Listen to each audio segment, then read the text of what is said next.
सही तव्हांजो जेको नंढड़ो हुनखे कीअं क़तल कयो ऐं कीअं थियो इहे? राति हुई 11 बजे उतां मां फ़ोन कई आहे नंढड़े जो मां सुठो पियो। राति जो 6 बजे 5 बजे हिननि फ़ोन करे घुरायो दोस्त हुयो। उन दोस्तनि घुराए पोइ उन्हनि हिनखे बेदर्दी सां मारियो। उहे दोस्त केरु आहे, हुनजा नाला ज़ात वग़ैरह? उहा मिसाल जॾहिं हुया कुरैशी हुया, ॿिया जिते शेख हुया, ॿिया त हाणे जॾहिं उहा हथ अचनि पोइ ख़बर पवंदो त तव्हां सां घणा आहियो, 5 ॼणा आहियो, 4 आहियो, हिकिड़े खां आहियो सघो। इन खां पोइ जॾहिं असांखे उते ख़बर पई आहे पोइ मां उतां छंछरु ते टिकट करायमि सऊदी खां रियाज़ जो उहो इस्लामाबाद खां वरी कराची।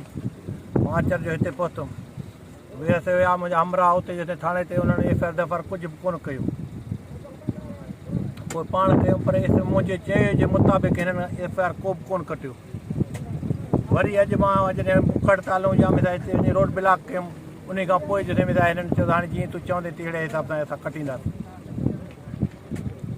बेदर्दी सां हिननि मारियो आहे, सम्झी।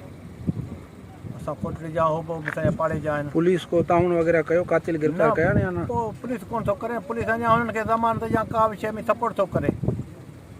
पुलिस जी का बि अहिड़ी जिते न आहे जिते मिसाल हुजे त मिसाल सपोर्ट हींअर चए थो मां तव्हां सां सपोर्ट कंदो, सपोर्ट कोन थो करे।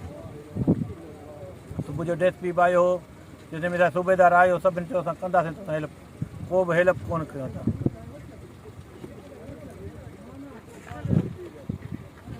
तव्हां सुभाणे जेको आहे बिरादरीअ तरफ़ां तव्हां मुंहिंजा सभु भाई रहो। पहिरें त मां SP जामशोर खे चवां थो त महिरबानी करे जवाबदारनि खे ॿधे। हिकिड़े असांजे बिरादरी सां ज़ुल्म थियो आहे, अलमियो थियो आहे, असां सभिनि सां थियो आहे। ॿिए नंबर ते त सुभाणे मां पंहिंजे बिरादरी खे इहो अपील थो कयां, जंहिंखे रत जो फुणो आहे सुभाणे जोई में गॾिजनि, असां धरणो हणंदासीं। जेकॾहिं इन धरणे में बि असांजो मसइलो हल न थियो त असां हैदराबाद प्रेस क्लब जे आॾो वेही उते बि धरणो हणंदासीं। उन में न थियो त असां कराची ते बि हलंदासीं। असां सां वॾो ज़ुल्म थियल आहे, हीउ हिन जो हिकिड़े जो बचो कोन, हीउ असां सभिनि जो बचो हो। असांखे दर्द आहे पंहिंजे पुटनि जेतिरो हो, असांजे भाइटनि जेतिरो हो। इज़त भरिया शरीफ़ क़ौम आहियूं असां सां छो नाजाइज़ूं थियनि था। ऐं हिकिड़ो हींअर मां ॿुधो आहे त जवाबदार खे ज़मानत ॾेई छॾियो अथनि। हीउ किथां जो ज़ुल्म आहे, किथां जो तरीक़ो आहे?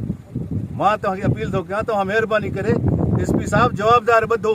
तव्हां SP आहियो, ख़ुदा खे जान ॾियणो अथव, जवाबदार ॿधो। जेकॾहिं जवाबदार नथा ॿधो त मसइला अञा गरा थींदा, मसइला घणा थींदा। मां इहो ई चवां थो।